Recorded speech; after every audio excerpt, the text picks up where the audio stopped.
Hi, welcome to my tutorial on being able to rationalise the denominator. We've got two rules when we're trying to rationalise denominators. The first one is if you've got some number a and you're dividing it by the root of another number b. And what we do, I've written these down for you, we multiply the top and the bottom, the numerator and the denominator, we multiply by root b. So we times the top by root b, we times the bottom by root b.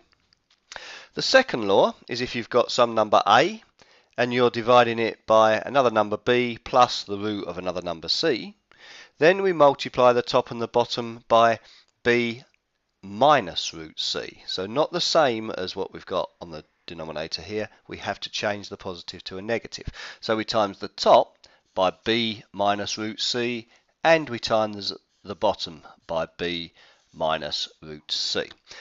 We're now going to use those laws to do these two questions here. We're going to simplify these, we're going to rationalise the denominators. So example 1 then. This is the first law, so we need to multiply the top and the bottom by this root that's on the bottom here, which is root 5. If you multiply 3 by root 5, you're just going to get 3 root 5.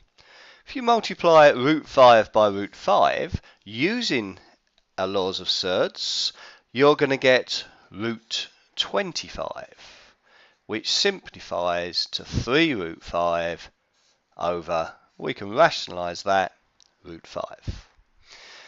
Example 2 then. This time we're using the second law, so we need to multiply the top and the bottom by 3 minus root 5. So times the top by 3 minus root 5, and the bottom we times by 3 minus root 5. What are we going to get? Well, on the top we've got root 5, use the brackets, 3 minus root 5. Root 5 times 3 gives me 3 root 5, and root 5 times root 5 gives me root 25, so we need to take away root 25. Well, that then can be rationalised to 3 root 5 take away 5. That's what we've got on the top. That's our numerator. On the bottom, we've got double brackets. So if I just do this down here to work this out, 3 plus root 5 times 3 minus root 5. Now we'll go through this, but you'll get used to seeing what happens in this situation. So 3 times 3 is 9. 3 times minus root 5 is minus 3 root 5.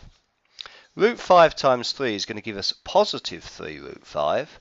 And root 5 times root 5 is going to give us a negative root 25. If we then simplify that, group the terms together, you should be able to see that minus 3 root 5 plus 3 root 5 are going to cancel each other out.